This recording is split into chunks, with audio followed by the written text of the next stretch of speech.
हे उरलेल्या पोह्यांपासून नाश्ता बनवून दाखवणार आहे। त्यासाठी आपल्याला इथं पोहे लागणार आहे भिजवलेले, ब्रेडचा भुगा आहे आणि 3 उकडलेले बटाटे, कांदा आणि मिरचीचं कूट एवढं साहित्य वापरून आपण नाश्ता करणार आहोत। हे पोहे जरा आता सुके सुके वाटतात आहे, तर आपण थोडंसं पाण्यामध्ये भिजवून त्याला आपण कूट करून घेणार आहोत। पहा हे पोहे मी वाटून घेतलेले आहेत मिक्सरमध्ये। आपण आता त्यामध्ये थोडीशी हळद टाकूया।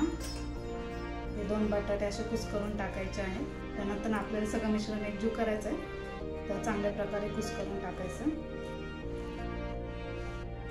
हे कांदा पण टाकायचा आहे आणि मिरची सुद्धा। आता त्यामध्ये चवीनुसार मीठ टाकायचं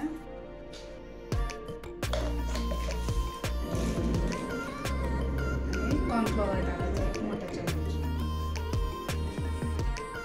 हे सगळं मिश्रण एक करून घ्यायचं।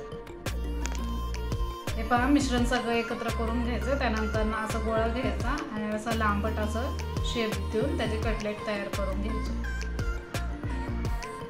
अशा पद्धतीने असे सगळे कटलेट मी तयार करून घेते। मग नंतर आपण ते कॉर्नफ्लॉवरचं पेस्ट करून मग ते ब्रेडच्या भुग्यामध्ये बुडून आपण तळून घेणार।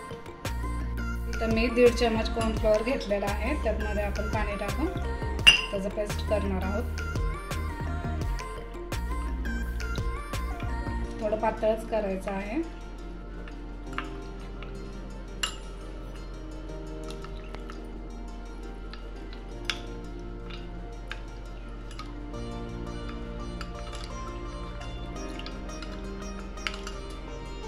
आता हे कटलेट आपण यामध्ये बुडून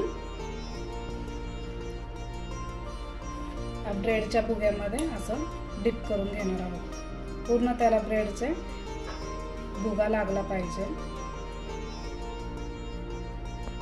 अशा प्रकारे आपण सगळं तयार करून घेऊया।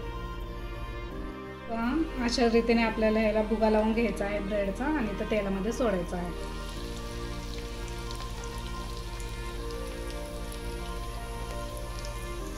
चांगलं गोल्डन ब्राऊन होईपर्यंत आपण ह्याला तळून घेणार आहोत।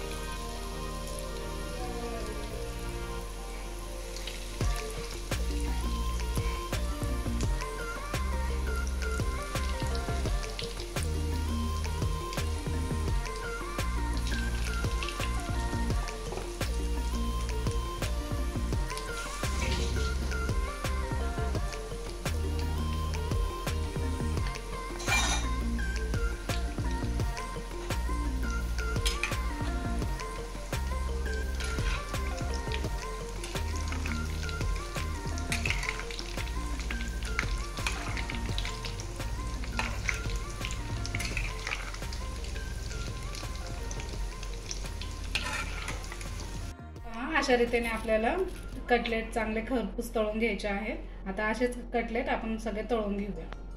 पहा आपले कटलेट तळून तयार आहेत। त्याला शेजवान चटणी सोबत किंवा सॉस सोबत आपण खाऊ शकतो। रेसिपी कशी वाटल्यास कमेंट करून नक्की सांगा। धन्यवाद।